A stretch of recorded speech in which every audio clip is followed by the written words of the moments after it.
Hi, this is Eric from longboxreview.com. Welcome to the show and welcome to my favorites of 2020.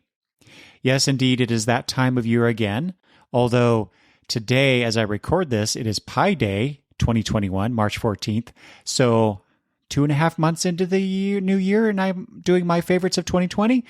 Well, you know, it's COVID time and everything is wiki-wacky. Wonky? Wonky-wacky. It's just wacky. We had a wacky year, didn't we, in terms of comic books and the industry. Obviously, around this time last year, comic shops and other businesses were, closing up. And unfortunately, I think some of them permanently had to close because of the shutdown that occurred when Diamond Distribution shut down their business for a little bit. And then DC Comics decided to partner with some other folks as distributors, and it was just a weird time. Not the least of which was the fact that we didn't get comics for like 2 months, something like that, as I recall. I should have looked this up to see, but I remember placing I don't know if it was my February order or my March order. I think maybe it was the March order. So yeah, almost exactly 1 year ago, and had to redo that order a few months later. I think maybe in June. So maybe it was like 3 months. Yeah, I don't remember. What for those of you who are listening who have better memories than myself, let me know what that timeline was now, because man, it seems like forever ago, and just last week in some regards. So very strange time. That did impact, of course, like the number of comics that I actually ended up with during the year in one way. Although the numbers, if you were just going by the straight numbers, it appears like I actually have more. But I'll talk about that in a minute. So yes, this is my favorites of 2020, and if you are a new listener, welcome.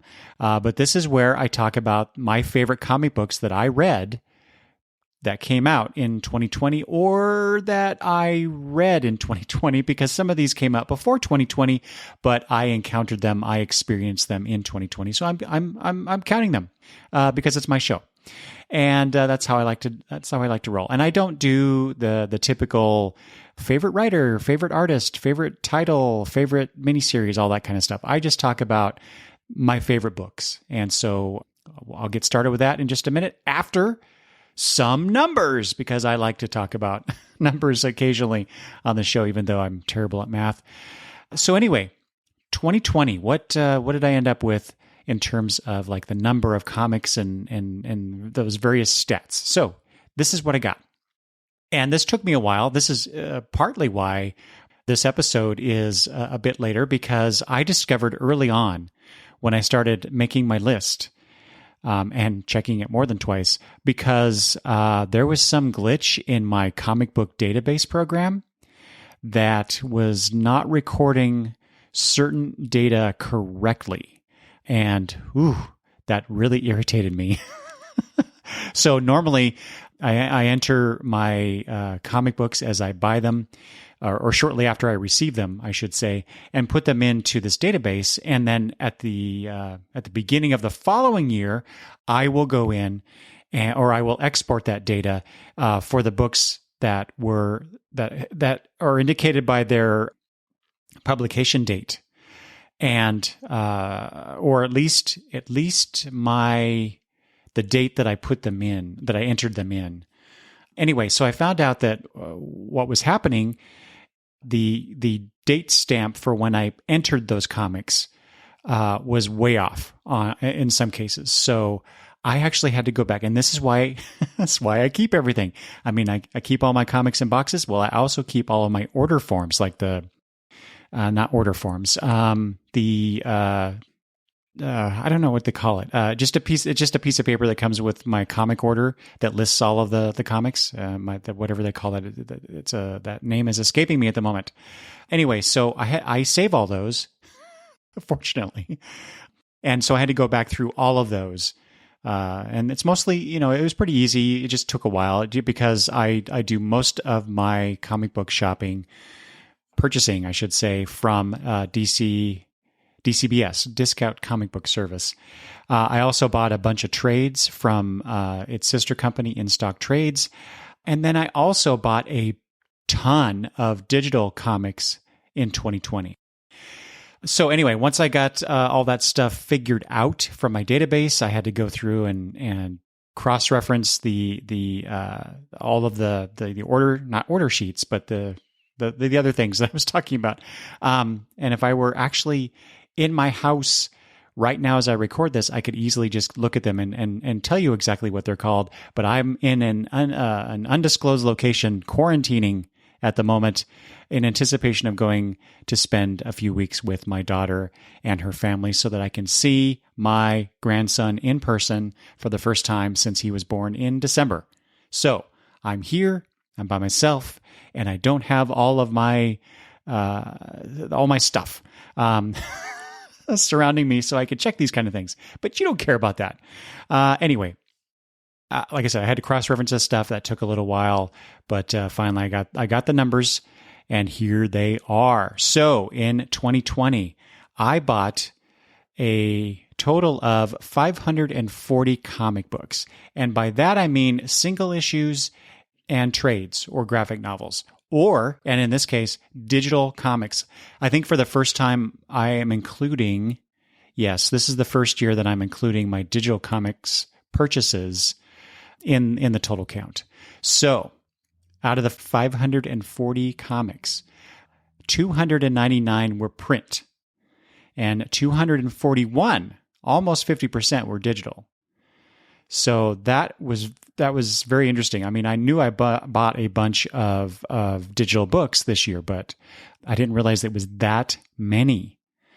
Okay, so like I said, 299 print books, but that is down by 38 from the previous year. So, was that due to the fact that we didn't have books coming out for a few months in early to mid 2020? Maybe. It could also be that I also decided in part because I wanted to start getting more trades and fewer single issues to try and help conserve space in my house. And also I find that I prefer to sit down with a collection of 4 to 6 comics or more in some cases, and read them, in a sitting or more instead of in 5 minutes or 10 minutes. So there's that. And of the 241 digital books that I bought, 22 to 25, and I'm not sure why now I have a range instead of an exact number, because maybe I wasn't sure. These are repeats. So I had bought a couple bundles from Humanoids, and so 22 to 25 of those were in both sets of bundles. And so, I'm sorry, not just Humanoids, it's also Image. I bought a couple sets of Image Comics bundles as well. Let's see. So like I said, so it's 20 to 25 repeats of the 241. 125 of those 241 were Humanoids titles or issues. 103 were Image. 8 were from creators, specifically during the COVID shutdown, during that short time period. And so a bunch of creators were making available online for free. That was very magnanimous of them to go ahead and provide those for free during that shutdown, so that we had something. And it engendered some goodwill, at least on my part, about their work and themselves as creators. So that was really cool. Let's see here. Of the 540 comics, 326 were trades. And of those 326, 107 were print. So about a third of those were print, and the rest of those are those digital books that I just talked about. And of those trades, that is up, the print trades, that is up by 74 over last year. So yeah, a marked increase in my trade buying and a slight decrease in my single issue buying. All right. So the total number of comics that I have the most of by publisher is from Image, and that's 153. But 103 of those were digital, which means that 50 of those were print. And let's see here. What do I got here? So 27 of those 50 were single issues, and 23 were trades.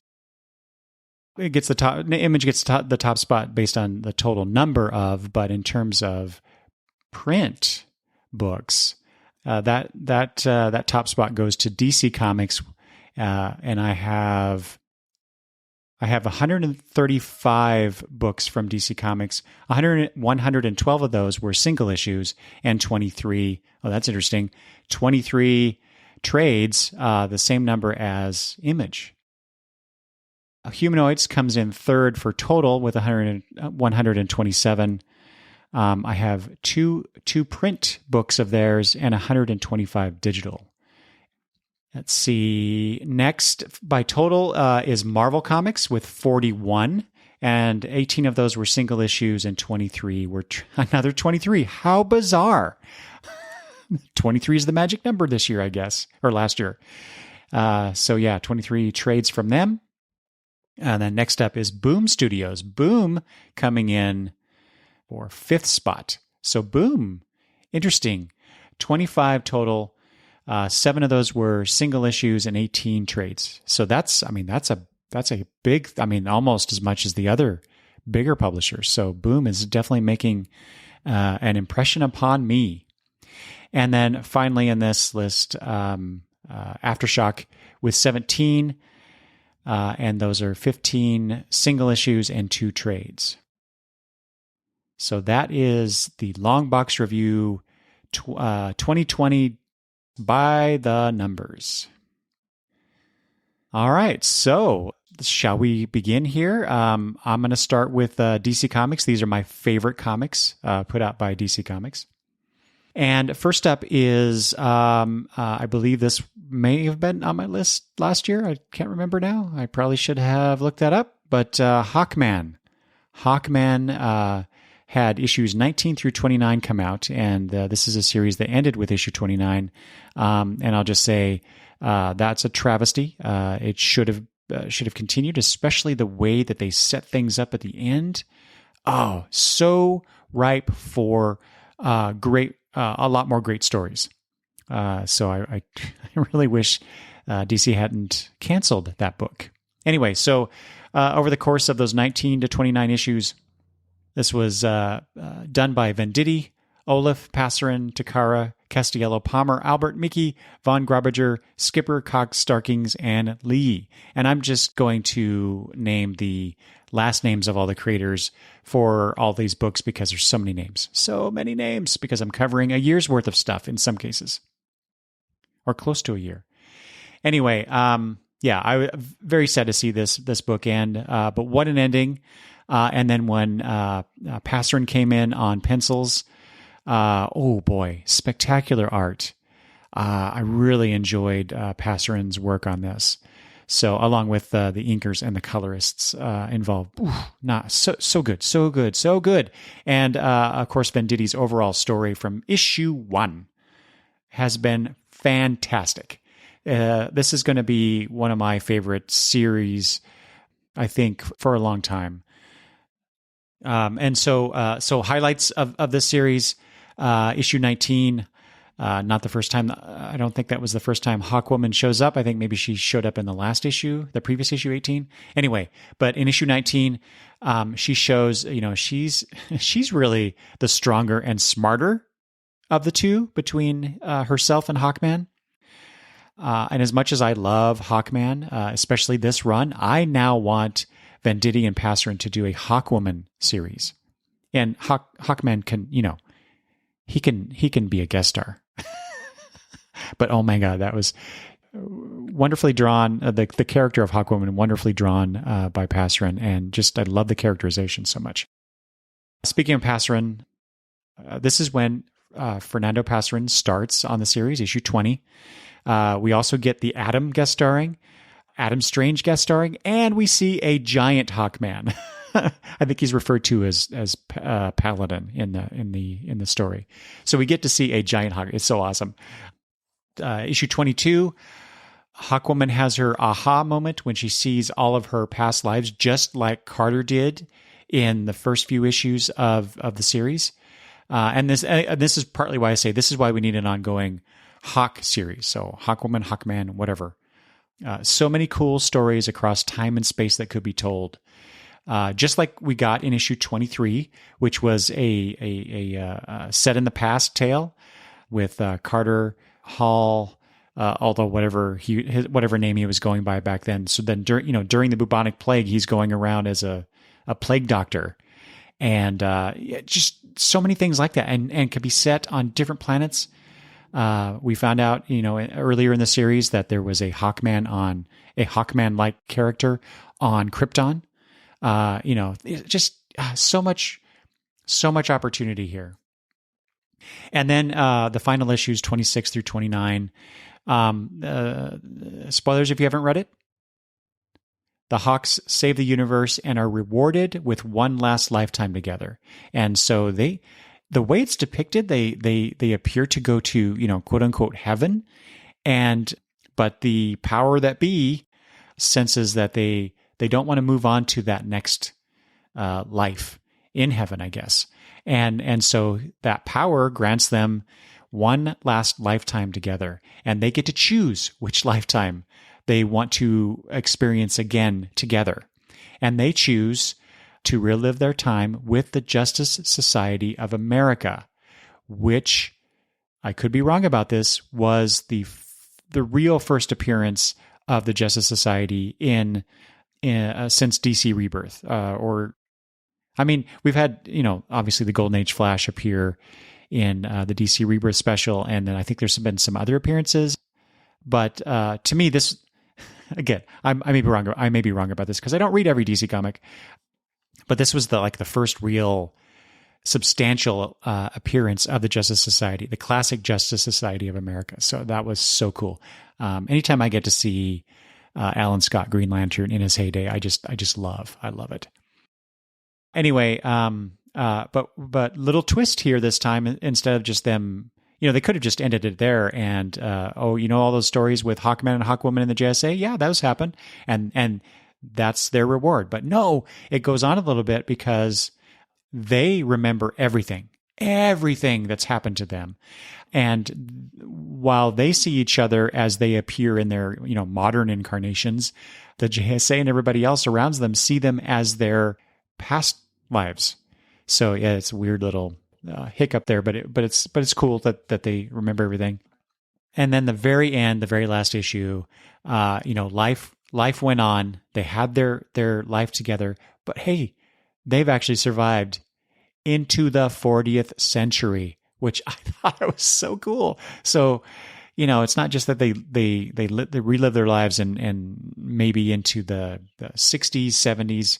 No, the 40th century. And what happened between that time, the World War II era of these folks, and 40th century? What? So many missed opportunities here. And then there's a final scene between Carter and Shara, and we get to see them. They're happy. They're old and happy together. And, what is better than that? I just love it. Plus, they turns out that Shara, both Carter and Shara are training that time period's young heroes. And so that was really cool. We see all these different cool designs and people, all these young folks and aliens flying around or whatever. It's so cool. Maybe the Hawks should have been the ones who taught the Legion about the Age of Heroes instead of Rose. That would have been a nice, and a really cool extension of the Hawks being involved with the heroes from the JSA on. Again, missed opportunities. Such a good book. You should read it. Okay. One of my other favorite books, and I'm not going to say much about this because I talked about this on episode 184. This is Superman Up in the Sky, that collection from King, Kubert, Hope, Anderson, and Coles. like I said, I talked about this in episode 24. I will just say I adored this collection. It's a wonderful Superman tale. So many good things happen. Like I said, I'm not going to rehash that, but if you're really interested, go listen to my episode 184, which was about Superman up in the sky, Batman universe, and I am blanking on the other book. Oh yeah, Hoxpox, House of X, Powers of 10. So, which actually makes an appearance a little bit later. Anyway, very good book. One of my favorite Superman stories of all time so far. So go check that out. Speaking of Superman, or Superman characters, I should say, 2 more books from the Superman line. So Superman made a huge impression on me, or that family of characters made a huge impression on me last year. And the first up is Lois Lane, Enemy of the People collection that I got. This is by Rucka Perkins Mounts, El Tayeb, Troy, and Boland. This should be an ongoing series. If it was an ongoing series, I would buy this as singles, I think. It's, Lois Lane is working on not just one, but a few stories along the way while she's writing a book. And then also stuff that goes on in the Superman books and Action Comics and the Superman title. Those come into play in and out throughout the whole series. And normally I hate that kind of stuff, but Rucka and company do a really great job of incorporating those things that's going on in the Bendis written books. And there's a few things I'm going to talk about here about that, but so good. I loved the righteousness of the fictitious reporter. So this is early on in the collection. Lois Lane doing what most real world reporters did not do during the last 4 years in our real life. So, if only. And I'm being facetious because I know there are reporters out there trying their best to do their job and to get the truth out there. But they're not Lois Lane. So, but besides that, what I really loved about this was the interpersonal stuff. Just that really made that book sing for me. This is probably the most realistic portrayal of the Lois and Clark marriage I've ever read. And it's so, like I said, realistic and mature. And the dynamic between those two is such an interesting thing that I don't think a lot of writers and artists at DC over the years have really dealt with effectively. And here, Rucka and company are doing a bang-up job with those two. There is an issue, like I said, the stuff from the Superman books were leaking into this series, and one of those was the thing with Leviathan and what happened to Lois's father, and the aftermath of that issue in particular, where she dealt with that. When spoiler. General Lane died in that storyline. That was just so heartbreaking. There's a point where, because he's military, so they do a military funeral, and they take the flag that's draped over his coffin and they fold it up and present it to a family member. In this case, it was Lois, and she couldn't take it. And we find out in that issue why she couldn't do it, through flashbacks defining her relationship with her father. And just the look, oh my God, the artists who did that sequence of panels, the look on Lois's face, the grief was just so beautifully rendered. It was heartbreaking. So, excellent book. If you have not read Lois Lane, Enemy of the People, you should. Also, you should read Superman's pal Jimmy Olsen, Who Killed Jimmy Olsen? This is by Fraction, Lieber, Fairbairn, and Coles. So, so I read Lois Lane first, and then I started reading Jimmy Olsen, and I thought, there is nothing that could top Lois Lane in my mind for my favorites of 2020. But this book was so good. Funny and heartfelt, endearing and silly, playful in format and tone. It had just about everything you could want in a superhero-related comic book. Think of it as the Swiss Army knife of comic books, if you will. I'm going to have to reread this book to catch all of the little gags and Easter eggs that I'm sure are in there throughout. I mean, I saw quite a few of those, but I'm sure I missed a bunch of things. It was so much fun. It's just the hijinks, the weird stuff, just like the old Jimmy Olsen comic book, and his stories in Superman titles, where Jimmy gets turned into a giant turtle, and Last-A-Lad, and all that weird kooky Silver Age Jimmy Olsen stuff. That is all part of this too, with a modern twist on it. Like I said, so much fun. After I finished it, I was so impressed with it. I tagged artist Steve Lieber on Twitter, commenting that I could tell he must have had a good time working on the book, and he responded that, quote, "It was a gift to work on this book, from fun from beginning to end, and it shows on the page." So it was such a delight, such a good book. Okay, so those are my favorites of DC. I have one honorable mention. I throw in a few honorable mentions, I think, for most of these publishers. And for DC, it is the book Primer. This is by Murrow, Krajewski, and Lusky. This is a all ages book, and it's a smaller size book. It's Primer, a superhero graphic novel. It says on the cover.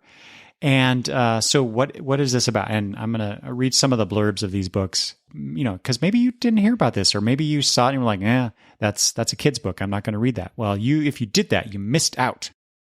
Anyway, so Primer is about 13-year-old Ashley Rayburn, who is an upbeat girl with a decidedly downbeat past with a father in prison. Ashley has bounced from foster home to foster home and represents a real challenge to the social workers who try to help her. Not because she's inherently bad, but because trouble always seems to find her. Things start to looking up for Ashley when she finds new loving parents, a best friend, and an outlet for her creative skills. But her life quickly gets more complicated when she also finds a suitcase full of specially enhanced body paints, changing her from artist to the world's newest superhero. What a breath of fresh air this book was, or should that be a fresh coat of paint? Anyway, we got this new hero, Primer, new power set, although it reminds me a bit of Halo in that different colors allowed Halo to do different things. But the caveat here is that Ashley cannot use more than 3 paints at once. So, but there's a huge list of things that she's cataloged with her friend. As it says here on this sheet of paper that she's written on, my 33 awesome powers, with a big smiley face. And I think I counted them at one point, and now I've forgotten. I think she only uses maybe a third or at most a half of these in this book. So lots of other opportunities to explore all these power sets and how she deals with it and what she does with them. So I thought that was really cool. And the paint gimmick, the color gimmick, isn't just for the superpowers either. Artist Lusky makes full use of the rainbow in the art, generally speaking. So lots of different colors defining the scenes, running the gamut of the rainbow, which I thought was really cool. And in between, I guess, chapters here, they have different chapters. The interstitial chapter pages have all these colors, like someone spray painted a wall with all these different colors of the rainbow. It just looks really cool. Anyway, you should check this out. And not just, if you have younger readers in your family, or just, get it for yourself, because it is worth a read. All right, those are my favorite comic books from DC Comics. Next up is Marvel Comics. And probably no surprise, since I think I've mentioned this on the show before. Definitely on Twitter if you follow me there. First up is Daredevil. These are trades. I got volumes 2 through 4, which reprints issues 6 through 20.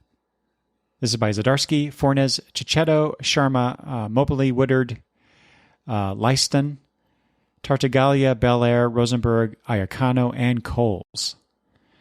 And so Daredevil is a longtime favorite character of mine and is my favorite Marvel character. And so I always like to see what the different creative teams come up with in regards to Matt Murdock. Given how often Matt has slid into the crazy over the years, I was surprised how much I enjoy this because, him going a little nuts is kind of a thing that just recurs with this character. So, it's like, how good could this really be? I've read this before type thing, right? But what I found about this book is that I like this story, these issues more for the secondary characters, like Detective North, the Libris crime family, and Kingpin. Who'd have thought I'd sympathize with Kingpin in this story? I could not believe that. I was like, go Wilson Fisk. You dirty, awful human being, you. Oh, but that is the success on the part of this creative team that got me sympathizing with Kingpin. There's a scene in one of the issues where Fisk calls his assistant after Fisk has killed a rich prick that I think just highlights the like I said, the success of this creative team. Such great characterization. There's the villains of the piece are really these billionaire god awful human beings, the Stromwins. They come across a little cartoony villainesque, but at the same time they also come across as so real for our times. They're the kind of villains that you just want to be taken down hard because they're just so awful. They're such awful people. But yeah, I wanted to read more about those other characters than I did whatever Matt was dealing with. Even when they bring in Elektra, because she encounters Matt again. Because at this point, when the series begins, Matt has given up being Daredevil. He's not Daredevil anymore. He doesn't want to be Daredevil anymore. But yeah, really he does.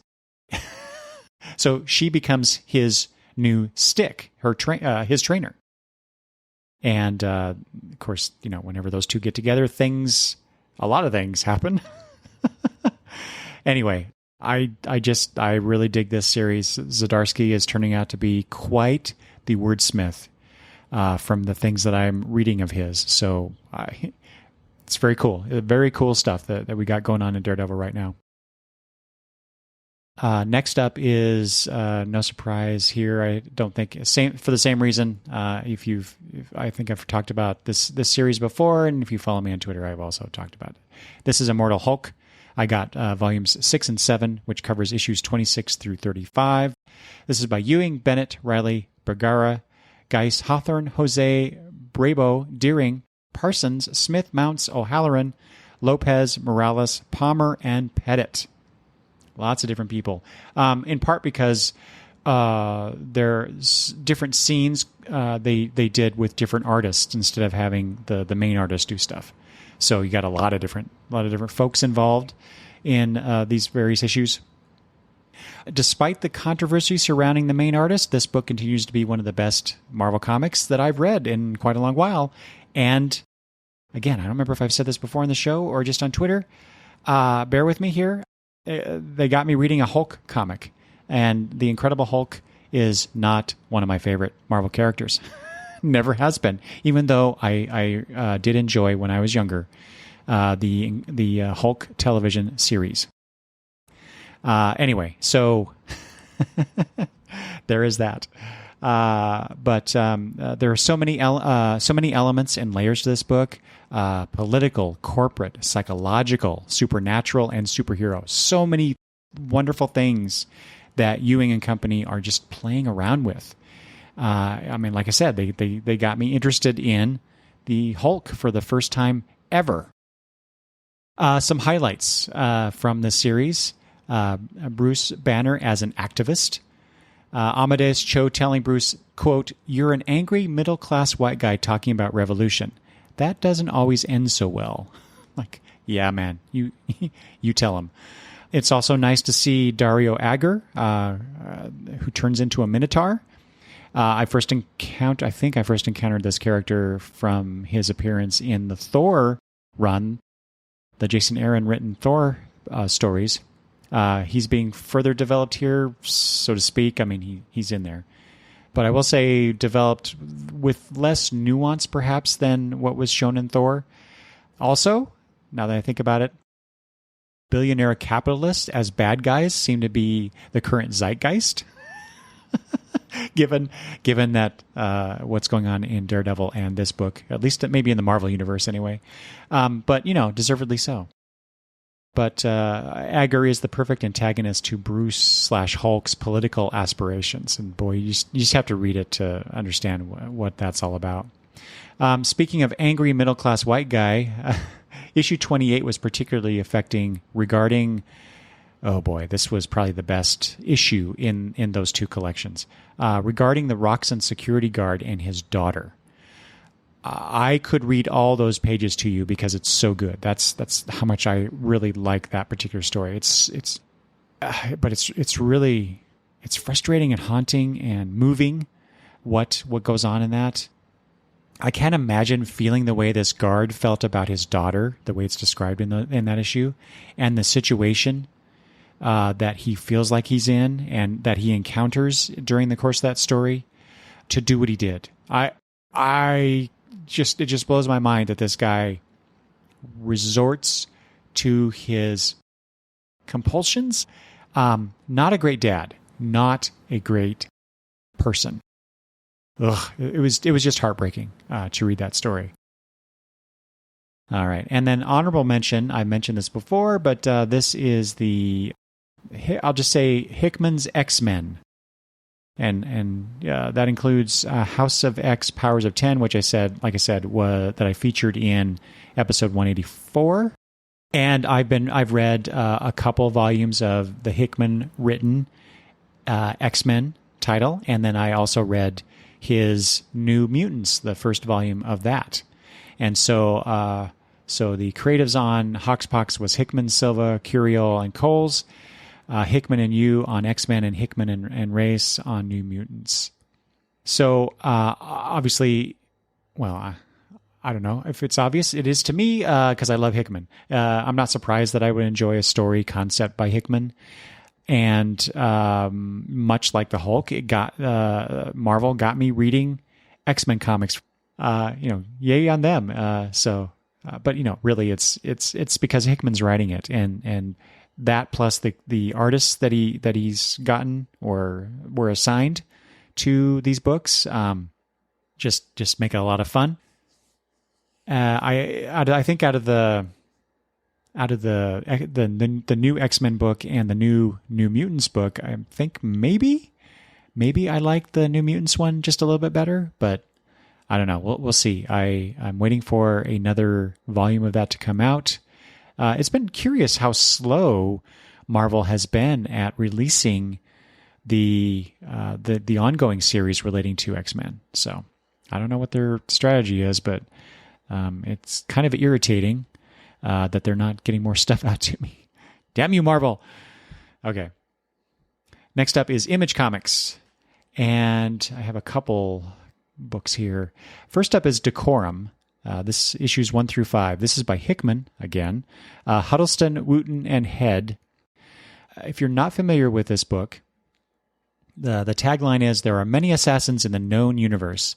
This is the story of the most well-mannered one." And that is just the tip of the iceberg for this book. So our point of view character is this kind of this stray loner type person whom the well-mannered assassin takes in as an apprentice. And then it just goes from there. I mean, this is just crazy, bonkers, sci-fi, universe-spanning stuff that Hickman is playing with here. It's a story about a futuristic assassin in training and godlike aliens, and that's interesting, but it may, while still probably being one of the more straightforward stories by Hickman that I've read. And it seems kind of weird, maybe even contradictory, but there you go. But my God, the art, the Huddleston art, and Huddleston Wooten, I think, art. Oh, wow. Huddleston and company play around with a lot of different styles. You get black and white line art more traditional looking comic book art, what we think of a house style type comic book art, to exquisite grayscale images, to digital paintings that are just, I would hang these up on my wall if I had the stuff. Plus, you get the usual in-universe text pieces that Hickman likes to use to explain the world, to build the world, and of course also the graphic design stuff. Which, interestingly, as I read Decorum at the same time I read Hoxpox, or around that time period, I saw a lot of similarities between what he's doing in Decorum and in Hoxpox. And of course, this is not new to either book. This is something that Hickman does in a lot of his books. So I thought that was really interesting that Marvel let him do that. But anyway, so basically, I think this is this book has a little bit of everything for a little bit for everyone, and it all just works together very well. I'm actually reading this less for the plot. Because I think you kind of have to do that with Hickman's work, than the visual feast and the world building, like I said. This is well worth your $3.99 for 32 pages. And so just so you know, issue 1 was $4.99 for 52 pages. Well worth your money. You get your money's worth, I should say. Oh, and by the way, you can read issue 1, those 52 pages that I spent. Well, I didn't spend $4.99. I spent, I got a discount on that. But anyway, you can read that online for free if you are not familiar with Decorum, and you can see exactly what I am talking about. Another book the Image put out, and this one is even more related to the whole shutdown, the COVID shutdown in comic book land.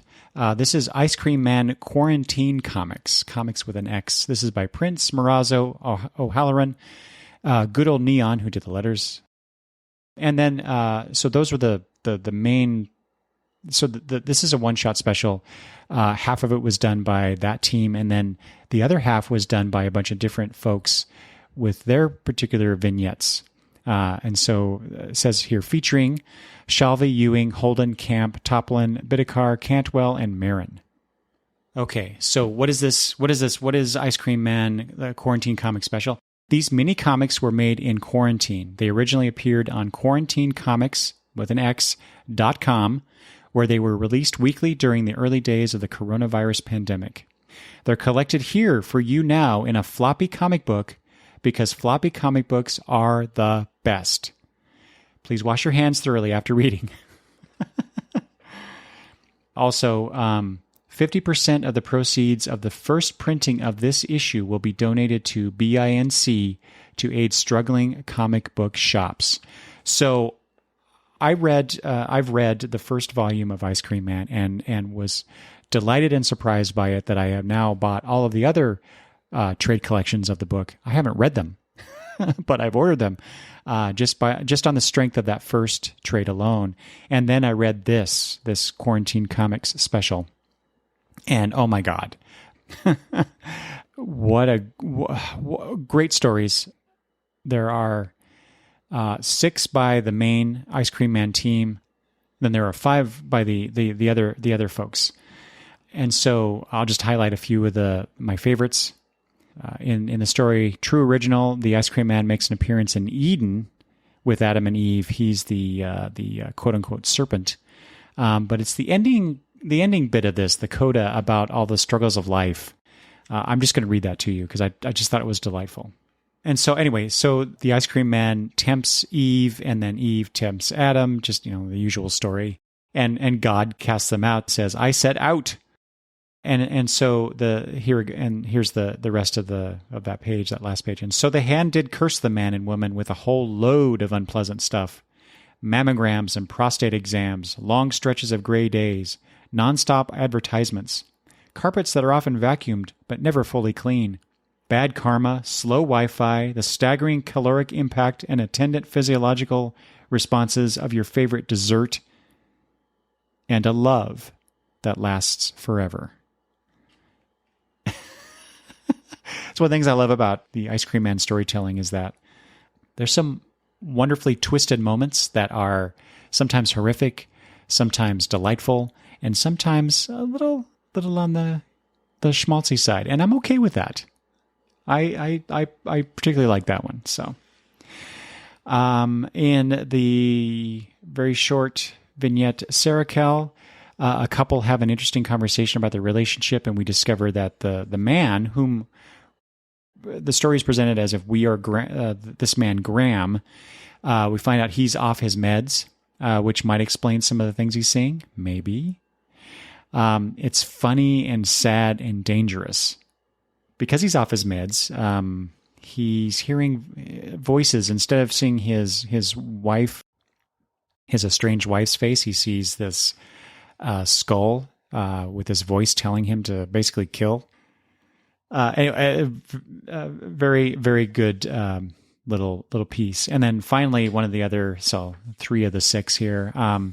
The story whose title translates as "The Writing on the Wall," and I'm not because it's I believe it's Jewish, and I'm not going to try and pronounce it.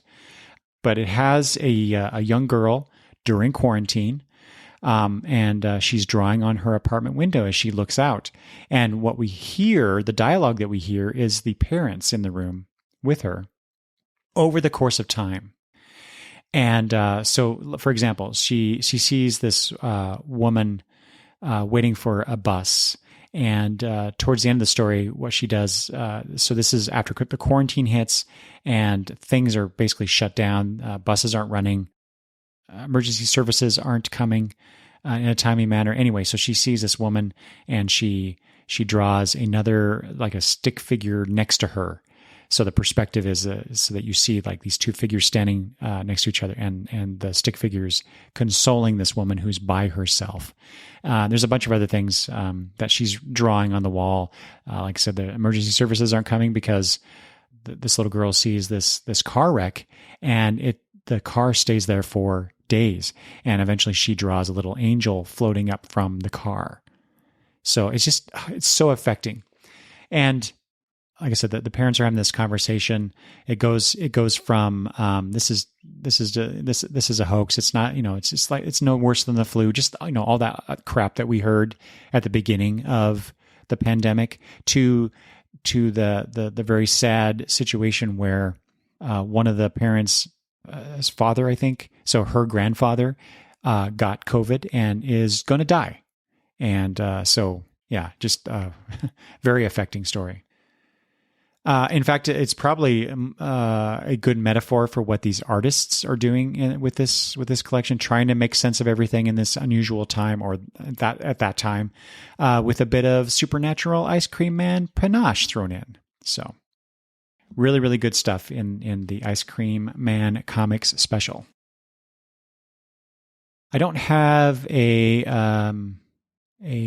honorable mention for Image, but so I will go to Boom Comics next.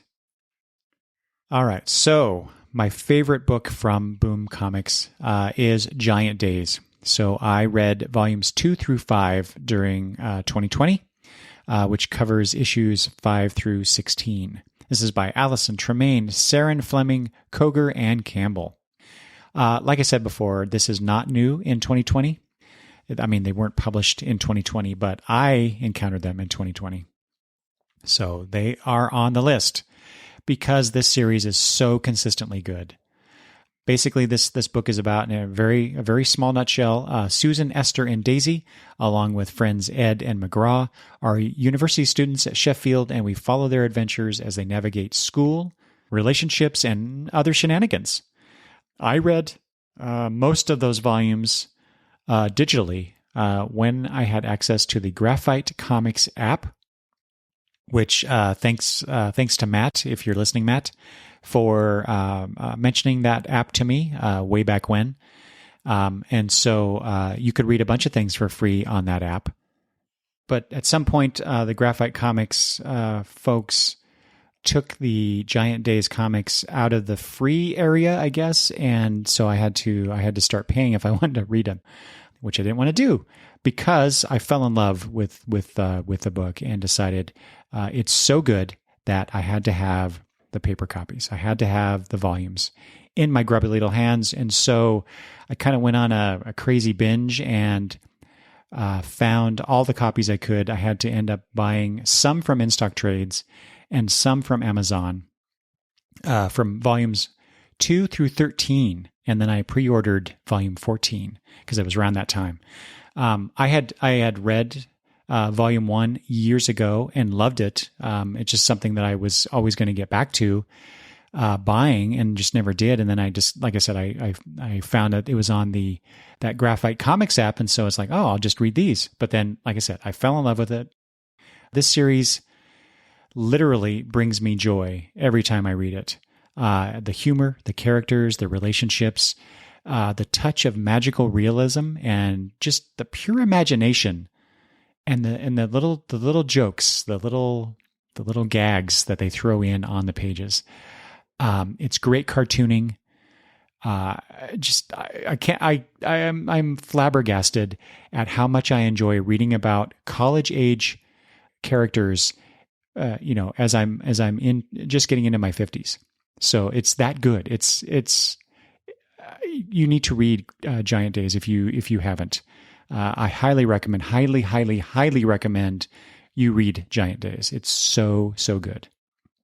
If I haven't already stated this, it's one of the best comic books I have ever read in my life. All right, on to IDW. My favorite IDW book is Star Trek Year 5, and I got the first 2 volumes of this. This covers issues 1 through 12. This is by Lansing, Kelly, Easton Hauser, McCann Thompson. Is it Cocolo or Cocholo? I'm not sure. Califano, McCone. Kirchhoff, Keen, Gamboa, Deer, Cheng, Bove, and Uetake. Ooh, lots of people, but there's a reason for this. But this is the historic 5-year mission, the 5th year of the 5-year mission, beginning with this series as it starts. The stories in these volumes were produced as if every couple issues were an episode. And in the book, in the trades, it's divided as episode 1, 2, 3, 4, 5, 6. They don't divide it out by issues. And each episode is done by a different creative team, and that's why we have so many different people involved. But that's kind of cool because it's like a TV show. It's being produced like a TV show, but in comic book form. I thought that was kind of neat. And much like the original series, it's very episodic, but they do throw in an overarching story involving a Tholian child that is still not resolved as of the end of Volume 2.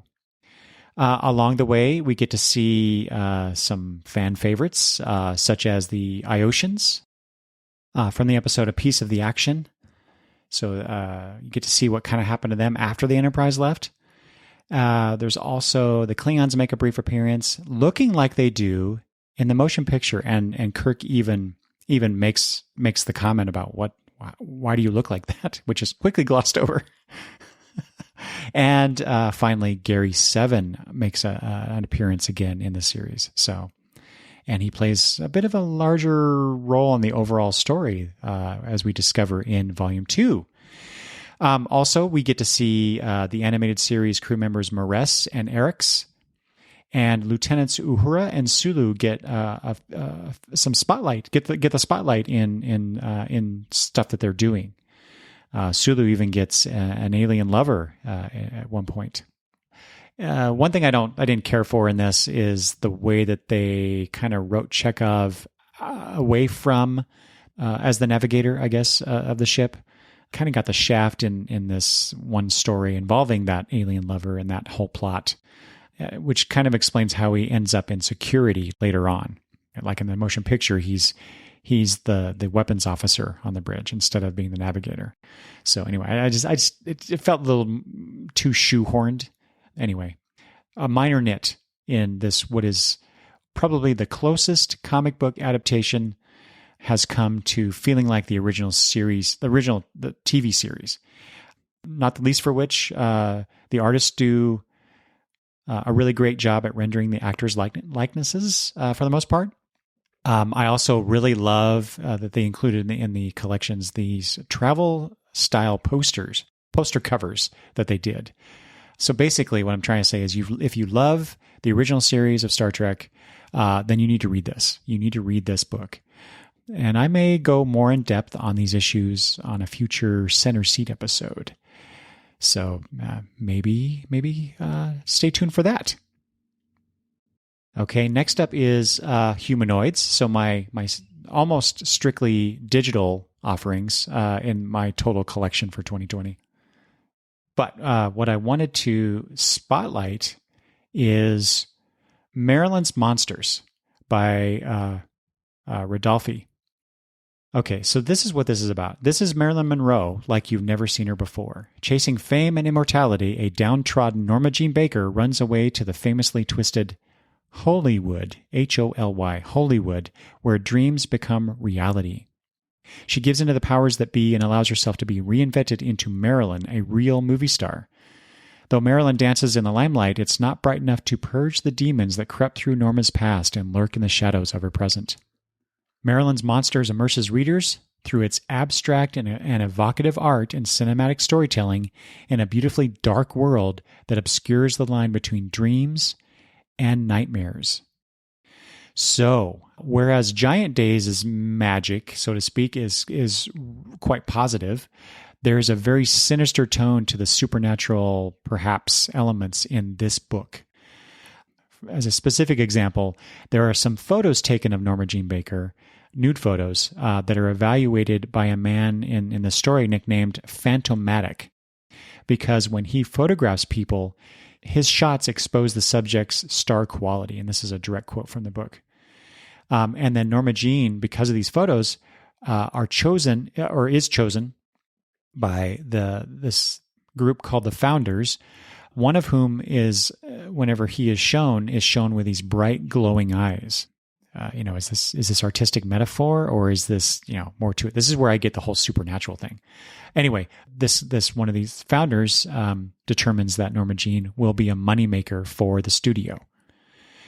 And then there's a whole bunch of other things that go on here that is just crazy, interesting, just the psychological toll on Norma Jean as she becomes Marilyn and what she decides to do and to give up to become Marilyn Monroe. It's just, I've used this word before, but this story was just heartbreaking. And just, like it says here, like I said before, evocative art, cinematic storytelling, beautifully dark world, obscures the line between dreams and nightmares, like I just said. It's interesting because that is how I was thinking of this work before I went and found that summary. So yeah, they definitely succeeded in their goal. If that summary of the book is intended to be what this book is really about. There is speaking of the art, like I said, expressive, different color schemes depending on the emotional tone, and different artistic styles as well. There's a point in this story where Marilyn spends some time with a young girl called Sugar, and part of that section is drawn as if by a child with crayon. And this motif is used later in the story very effectively, a very effective emotional scene. It's just, again, heartbreaking. So good. I highly encourage you to seek this one out, especially because of the way of the story. I don't normally give bio comics a lot of time to read, but this was definitely worth it. Okay, finally, I have here the final entry in my favorites of 2020. This is from TKO Studios, and I have a special announcement when I get done with this. So during the great shutdown, the pandemic shutdown, I bought a couple of the TKO books because they were offering to send a percentage of the purchase to the comic book store of your choice. And so I bought, I looked at what they had to offer, and I bought two of them at cover price, which was $20. And they sent a little check to my local comic shop. I had heard of TKO before. They're the comic book publisher that when they publish something, you can order it either as a collection or as a single issue box set. And if you want to spend a little bit extra, you can get the box set signed by the creators, or at least one of the creators. So you have these options to buy TKO books. And then, interestingly enough, they reached out to me through email and wanted to send me some review copies. So I got to read even more of TKO's offerings, which is really nice. And so I want to give away some of those books. So I will come back to that in just a minute. But my favorite TKO book is Sarah by Ennis, Epting, Breitweiser, and Steen. What Sarah is about, it says here on the back of the book, in the second terrible winter in the siege of Leningrad, 7 women snipers find themselves caught up in the struggle against the German invader. Their deadliest shot is Sarah, whose inner demons may yet prove her undoing. But with the enemy to their front and the agents of the Soviet state lurking in the shadows, how long can any of the squad survive the terrifying maelstrom of war? This was the most beautiful of the books that I read. As it says, featuring a largely female cast, these Russian snipers, and it's based on a true story. Sarah is the best sniper of the bunch, and she's not always the good little soldier all the time, again, as the blurb intimated. And we find out through flashbacks during the story what happened and why she has this not so supportive attitude of the Russian state. The rest of the plot involves the enemy sniper that Sarah and her comrades have to deal with. And then, the ending of this book. You know, I read a lot of comic books, and not a lot surprises me. I may really like something, I may really enjoy something, but I'm not usually surprised. The ending of this book literally had my jaw dropping. And I exclaimed something. I don't know what, but I remember that I did. I was just like, holy crap. So I'm not going to spoil that. As much as I want to talk about it, I'm not going to spoil it. So you just need to go read Sarah. And I will say, Epting is a phenomenal artist.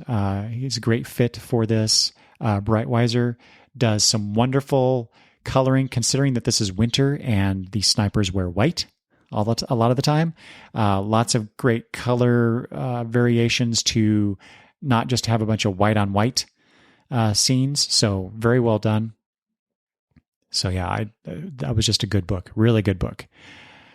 And then honorable mention, like I said, I ordered 2 of these books, Sarah and Sentient. But the honorable mention, was it Sentient or was it this one? I don't remember now. I don't remember which 2 I bought besides what the other one besides Sarah was. Anyway, the honorable mention here is The Fearsome Dr. Fang by Chun, Weiss, McDade, Miwa, and Wands.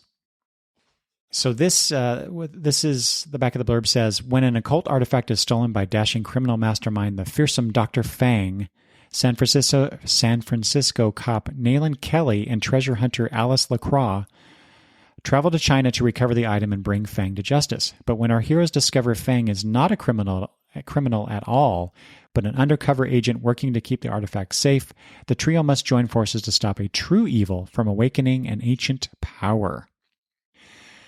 So think of this like a mix between Indiana Jones and early Marvel comics by way of Big Trouble in Little China. That's the best I could come up with. This was just a lot of fun. Early 20th century adventure yarn. I would love to see more of these characters. I'd love to see a sequel to this because there's so much they could do. Very, very good work, just generally speaking. Okay, so like I said, TKO provided me with some books to review and give away. And so that's what I'm going to do. If you are listening to this and you want to have a chance to win the following, I have a trade of Sarah, an extra trade of Sarah. I have a trade of a book called The Banks. Description of this is, the women of the Banks family are the most successful thieves in Chicago. During the heist of a lifetime, they must band together to avenge a loved one taken too soon. I quite enjoyed that one too. Just wasn't quite to the level of being put on my favorites list. And then I have box sets for Sentient and the Seven Deadly Sins. And so Sentient, the description for that is when an attack kills the adults on a colony ship, the onboard AI, Valerie, must help the ship's children survive the perils of space. Can Valerie rise to the task? And that is by Lemire and Walta. So if you are fans of their work, then you should check this out. But I have to say, that description does not do that story justice, because it's really more about the children and like two of them in particular. And where Sarah ends with a bang, Sentient starts with one and then gives us multiple bang moments throughout the run of the book. So it was pretty good, I have to say. And then, like I said, the Seven Deadly Sins. This says, in 1867, the Wild West, a kidnapped child, a fallen priest, a deadly crew of death row criminals led by an African-American outlaw who embark on a bloody quest of redemption and revenge to gain what they've searched for their entire lives: freedom. This is by Chun, Trakhanov, Brusco, Gerner, and Fletcher. Okay, so if you are interested in either the trade of Sarah and the Banks or the box sets of Sentient and the Seven Deadly Sins, and you live in the continental U.S., and that means not Alaska or Hawaii, sorry folks there, simply email me that you would like to be entered into the TKO giveaway, and then I will randomly choose 4 winners to receive one of the Sarah trades, one of the Banks trades, one of the box sets for Sentient, and one for the Seven Deadly Sins.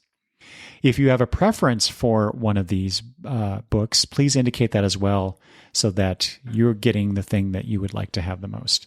No guarantee, though. So do that. Email me at longboxreview@gmail.com. If you'd like to be entered into this drawing. But if you don't win and you're still interested in some of these books, TKO also gave me a 20% off code that you can, I think it's still active. I hope it is. You can use that when you order stuff from them to get 20% off your order at tkopresents.com. So the code is longbox20, LONGBOX20. Longbox20. So try to use that code to get 20% off your purchase there. And good luck to everybody on the contest. Okay, that is my favorites of 2020. The final thing that I want to leave you with is I decided this year to rank my top 5 of all my favorites. And so this is the order. So number 5 is Lois Lane. Number 4 is Superman's pal Jimmy Olsen. Number 3, Maryland's Monsters. Number 2 is Superman Up in the Sky. So again, just like I said before, 3 Superman offerings in my favorites, and then they appear also in my top 5. So obviously, good stuff. And then finally, could you guess, based on what I've said so far about my favorites? Number 1 of 2020, and I'm sure going forward, as I read more of these trades, Giant Days. The best book, my favorite series of 2020. All right, there you go. That is my favorites of 2020 episode. So I hope you've enjoyed this. Were my favorites your favorites? If so, I'd love to hear what you thought about these books. And also, conversely, I would love to hear about what your favorites of last year were. Things that I did not read, or maybe I did read, but they didn't appear on this list for whatever reason. So let me know what your favorites of 2020 were. And like I said before, my email is longboxreview@gmail.com. You can also leave comments where this episode will be posted at longboxreview.com. And of course, I'm always active and wanting to interact with you on Twitter at longboxreview. And with that, thank you for listening, and I will talk to you later. Bye-bye.